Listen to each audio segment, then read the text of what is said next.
Ya, terima kasih Anda masih kembali bersama kami di Alam Malang Raya, Inspirasi Malang Raya. Dan seperti biasa di hari Senin kita ditemani dengan narasumber dari Stikes Kanidas Malang. Sudah hadir di studio Akropolitan Televisi, Nurse Dina Nurpita, S.Kep, M.Kep, SP.Kep AN, dosen Prodi D3 Keperawatan, dan juga Nurse Afiatur Rohimah, S.Kep, dosen Prodi Profesi Nurse.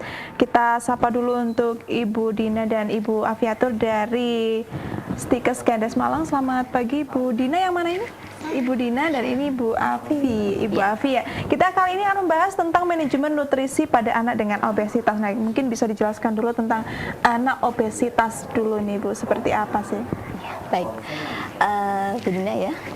Jadi obesitas itu ialah anak dengan intake makanannya itu banyak, akan tetapi energi yang dikeluarkan itu tidak sama dengan yang dia makan, sehingga terjadi kelebihan pada berat badan ataupun makanan yang dimakan itu berlebih tapi aktivitasnya kurang. Jadi yang dimakan sama yang dikeluarkan itu tidak sama gitu. Berarti yang dikeluarkan dan apa yang dimakan itu tidak seimbang seperti itu. Betul. Akhirnya mengalami penumpukan dan menjadi obesitas seperti itu ya Bu ya.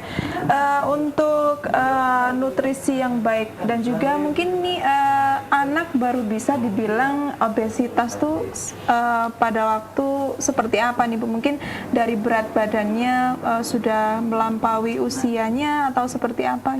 Iya baik, jadi ketika anak di usia 5 tahun ke bawah, jadi itu ada kurva dari WHO.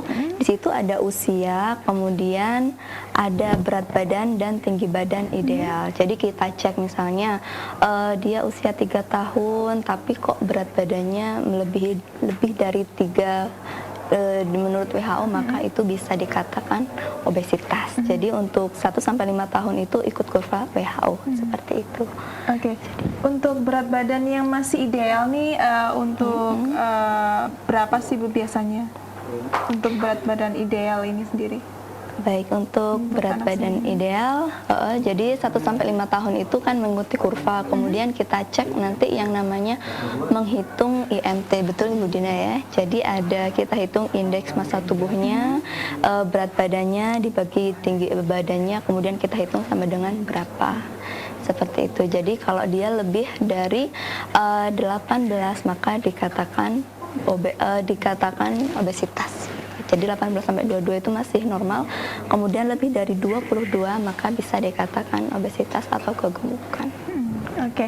Nah, ini untuk nutrisi yang seharusnya diberikan kepada mungkin anak atau bayi sendiri agar tidak sampai terkena obesitas sendiri itu seharusnya seperti apa sih? Karena kan memang kalau ibu-ibu sekarang atau dari zaman dulu bahkan ya bilang kalau semakin gendut anak itu akan semakin sehat seperti itu. Nah, itu mungkin bisa dijelaskan. Kalau nutrisinya sendiri kita lihat dulu usianya. Kalau dia obesitasnya di usia 1-2 tahun, kita tetap kalau dia udah ketahuan berat badannya melebihi normal, kita bisa melanjutkan ASI. Kalau dia memang masih menetek ke ibunya, kemudian memberikan MPASI, jadi makanan pendamping ASI yang tepat sesuai dengan pedoman gizi seimbang. Jadi kalau sekarang kan kalau kita dulu kenalnya 4 sehat 5 sempurna, kalau yang sekarang kita yang terbaru itu adalah menu 4 bintang. Jadi ada bintang 1 itu mengandung karbohidrat seperti nasi atau penggantinya jagung, sagu.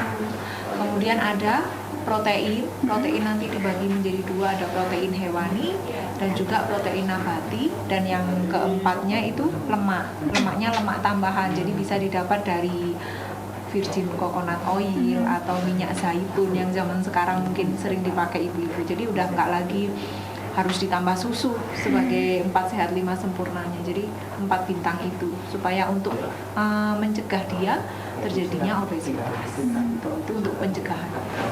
Sedangkan untuk ketika dia udah ketahuan nih obesitas, maka kita ada yang namanya traffic light-nya diet obesitas untuk anak. Jadi kayak lampu merah, kuning, hijau. Jadi ada diet merah, diet lampu kuning, diet lampu hijau. Jadi itu ada masing-masingnya. Kalau diet lampu hijau berarti kita boleh makanan makan makanan apa saja, boleh tiap hari dengan jumlah porsi yang dibatasi. Hijau itu berarti kan nggak ada batasan gitu. Jadi dia cenderung makanan yang mengandung vitamin, kemudian serat seperti kita yang boleh makan setiap hari buah-buahan, sayur, roti dalam jumlah yang cukup. Misalnya mau proteinnya ikan, jadi bukan daging-daging yang berlemak. Kemudian kalau misalnya diet yang kuning, berarti kita boleh makan tapi dibatasi porsinya. Kemudian tidak dikonsumsi setiap hari, jadi ada pembatasannya. Misalnya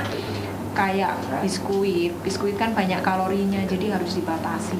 Kemudian susu pun yang rendah lemak kalau misalnya memang dia obesitas.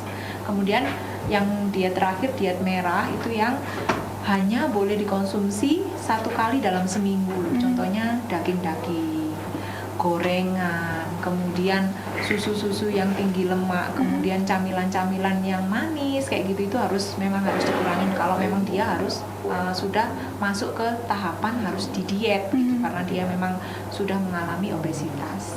Oke, nah bagaimana kalau untuk bayi yang memang full ASI seperti itu, apakah dia juga bisa terkena obesitas atau tidak nih? Tapi sebelum itu ditahan dulu jawabannya ya Bu Dina ya, karena kita akan break terlebih dahulu. Setelah saat ini tetap di Alo Malang Raya, Inspirasi Malang Raya.